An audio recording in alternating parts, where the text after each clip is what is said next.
Hamza Yusuf won the SNP leadership election, which is something we just sort of knew was going to happen, especially after Hamza met with the CIA a good few months ago. Did I say that? No, I didn't. You didn't hear anything. You must have misheard me. But basically, we knew he was going to win because reasons I won't go into. But basically, he was chosen. Personally, I would have preferred Kate Forbes. My great big dommy Christian mommy. I would I would have let her beat me with her Bible. But obviously, because she has opinions that would have actually helped Scotland, she of course didn't win. Even though she was more popular among the voting populace, unfortunately the vote came down to people within the party. And as we know, like, the smartest thing to do would have been to vote Kate Forbes in, because as a political party, your job is to get votes and win elections. Humza, among the general populace, was actually the least popular candidate. However, he's brown and will look so progressive. Right, that's pretty much why he got it, because the man throughout his entire career has literally achieved nothing apart from farce after farce. However, I'm seeing it as the silver lining, because the man is a complete idiot. He is an outright authoritarian and doesn't hide it. Does not hide the fact he's an authoritarian, and if you want the ship to sink, let the idiot take the helm. So, every cloud. He's probably going to Pegasus my phone. I'm probably under surveillance right now because the man hates me so much, but, hey-ho. As what most despotic leaders do when it comes to human rights advocates that live in their country. However, given the fact that Hamza Yusuf has now won, he has immediately went and started backbenching everyone in the party that could be a threat to him. That's one of the first things that he did. One of the first things that he did to Kate Forbes, because it was quite close. It was only a few thousand votes. I think Hamza got 26,000 and Kate Forbes got about 23,000. So it was pretty close, which meant that Kate Forbes was still quite a credible threat to Humza. So what he did was demoted her from her position as finance secretary and put her down to like rural affairs, which was a massive demotion. That's like being, a manager of the finance department to going down to being a shelf stacker in the warehouse. So what Kate Forbes did, quite rightly, was knocked out of the party, because that was Humza just trying to basically get rid of any competition that he could have. And the man, that was one of the first things that he did. The man just didn't try and hide it. Because he's despotic. He is. He's a despotic, he's a tyrant. He is. He's an absolute tyrant. I mean, the guy wanted to give people 7 years in jail just for possessing offensive memes on their phone. The guy wants to throw people in jail for private conversations they have in their own home. Right? He doesn't hide the fact that he's an authoritarian. He's proud of it. Right? He's also, during his campaign, allegedly, I'm going to say allegedly, he sent his jackboots, he sent the police to someone's door for calling him a cretin on Twitter. During his campaign, you would think most politicians know to not do anything mental during the election campaign. Not Humza, because he thinks that's a totally normal thing to do. This person called me a cretin, so I'm going to send the police to their door during his election campaign. And the police interviewed the person and went, "Did you say that because of racist undertones?" And the person just went, "Cretin has absolutely nothing to do with race. Cretin just means cretin." And the police were kind of like, "All right then. But we're watching you." That's the actions of a tyrant. That's the actions. The man is a tyrant. However, accelerationism is a good thing. Sometimes you have to let the child put their hand on the hob so that they can find out that it's hot, because if they won't listen, go on, fuck it, touch it then. Touch it then, see what happens. Sometimes you have to let them, lessons must be learned the hard way sometimes. However, let's actually get into the bloody article. Yusuf not concerned about SNP dissent amid reports of backbench rebels. These were all the people that got demoted and flung to the side because Humza saw them as a threat. A number of MSPs are said to be considering forming a group to develop their own policies because, like I said, Humza was not the popular candidate. Hamza Yusuf has said he is not concerned about dissent within the SNP's Holyrood group following reports that a group of backbench MSPs are looking to develop their own policy positions. The First Minister also indicated the legal advice around Section 35, the UK government's block of the Scottish Parliament's gender recognition law, would not be published. On Monday, Yusuf took part in his first official visit as First Minister as he travelled to Ayr Academy, where he saw children taking part in sports. While there, he announced an extra $15 million for low-income families to access school-aged childcare and a number of projects around Scotland. I think that stuff's not going to kick in for another 6 years or something like that. Hey-ho, yes, it's the government working with your taxes. Of course it's going to take a really long time. They never do anything efficiently. Asked if he was concerned about party unity, he said he was not. I actually talked to quite a few people that are within the SNP. You should be concerned, Hamza. A lot of people in the party do not like you, and a lot of people are very suspicious at how unpopular you were, yet you still won. A lot of people in the party's almonds have been activated, so to speak, and they're not happy with Hamza as leader. They know that among the general voting populace, he's not the popular candidate. A lot of people hate him, especially in the Indian community, which is a whole other thing I'm not going to go into right now.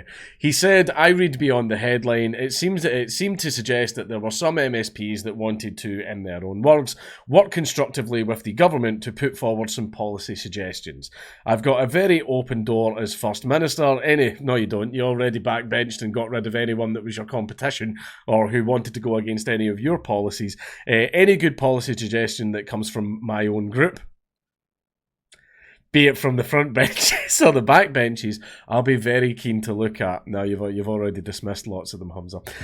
Following polling which showed Scottish Labour gaining on the SNP, he said it was important not to be complacent. Yeah, the smartest thing for the Tories and Labour in Scotland to do right now would be to call a snap election.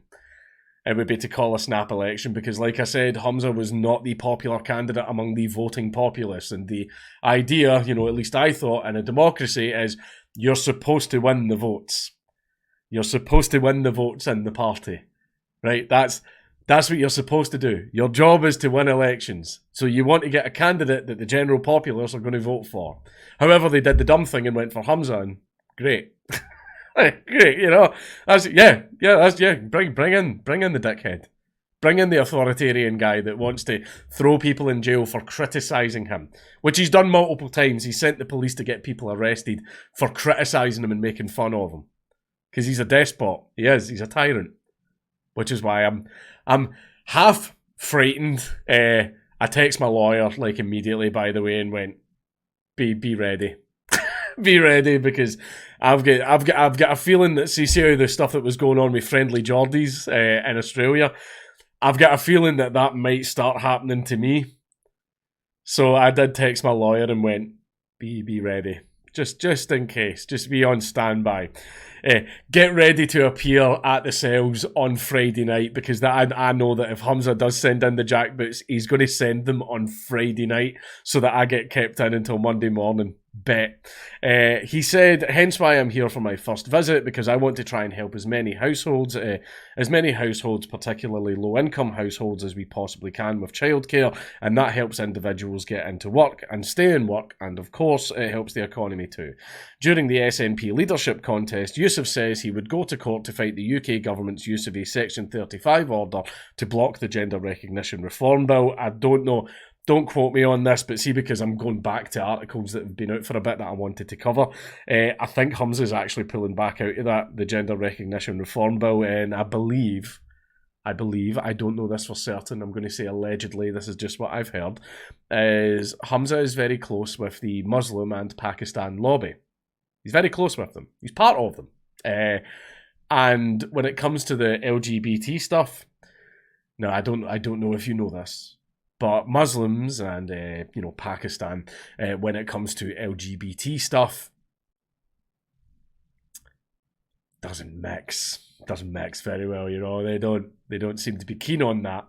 And so there's been allegedly a little bit of pressure for Yeah, let's just move on. However, he said he would not do so if legal advice told him such a court case was not winnable. Yusuf said, "We don't make legal advice public for very, very good reason." He continued, "It's something I'll examine in very close details as First Minister." By the way, see how everybody says, oh, Hamza Yusuf's First Minister, see after the next election he probably won't be. He'll be the leader of the SNP, but he probably won't be First Minister. But my starting principle has always been that we should challenge that Section 35, that Westminster veto to legislation that was passed by a majority of the Scottish Parliament. Yeah, good luck with that majority. Yusuf said he did not think this case merited an exception to the convention of not publishing government legal advice. He said, "I don't think this is an exceptional circumstance. It is important that ministers look at the legal advice. I don't think we should just dismiss that convention. There's good reason for why that legal advice is not published." Reflecting on his first few days as First Minister, he said they had been pretty hectic, but memorable, historic and surreal. He added, "I managed to take my daughter to feed the ducks and play in the park yesterday, which I'm really, really pleased about." So a bit of normality amongst what has been quite a hectic schedule. Now, in regards to Hamza Yusuf, we all know about the absolutely scummy things that he's done throughout his career. He has achieved absolutely nothing but gaffe after gaffe after gaffe. He has done nothing positive, and that was even among his biggest supporters. I'm like, name a positive, country-changing thing that he's done. Nobody can name anything because the guy is a moron. He is an idiot, right? And he's an outright authoritarian that doesn't even try to hide it. If you send him an email calling him racist for his infamous white speech, because Hamza Yusuf hates white people, he will send the police to your door and arrest you and charge you with racism. And if you think that's bullshit, he's already done that. There's a guy who right now has an active ongoing trial for racism because he called Hamza Yusuf a racist for his anti-white rant in Parliament. Right? That's the type of man that's now leading Scotland. That's the type of man that's now in charge. Am I concerned about my personal safety and my freedom? Yes, I am. I will say that right now. This is the type of man that will get people arrested for absolutely any reason when it comes to criticising him, and I am probably the biggest critic of Hamza Yusuf in Scotland right now. At least one with one of the biggest platforms. So, am I concerned that he is in charge? Yes, I am deeply concerned. My family all have updated passports. Right? Basically, if it gets to the point where I've got the cuff slapped on me, I'm going to say to them, get the fuck out right now. There's a commune in Colorado you can head to. They're very, very well armed and they are on side, so to speak. They'll take care of you. Just pray they don't get Waco'd.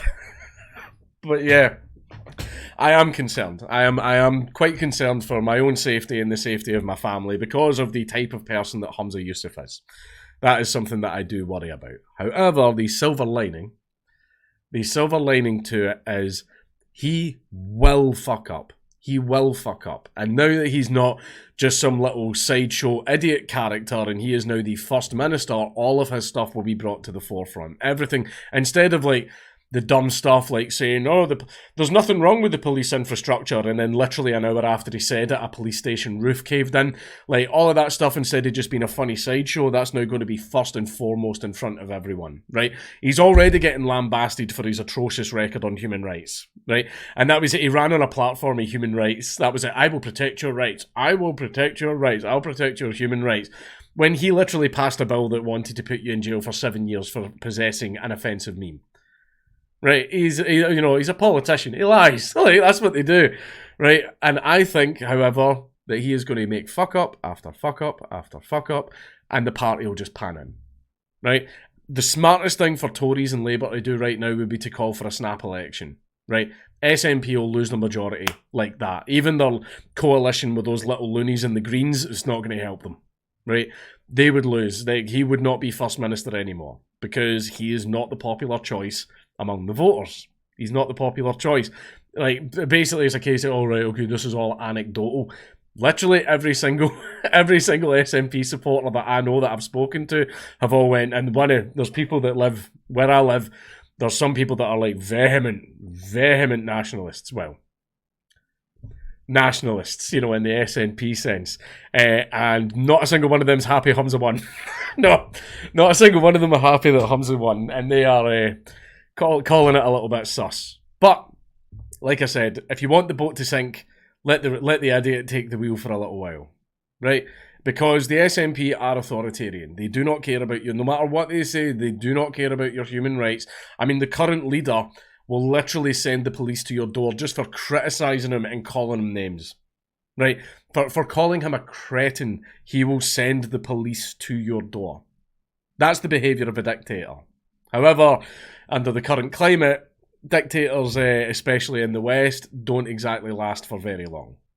He showed his true face a little bit too early, and he's already getting dragged through the media for it. And that's a good thing. So I know that a lot of people are very, very black-pilled, you know, about the situation. However, I don't think he's going to last. And that's a good thing.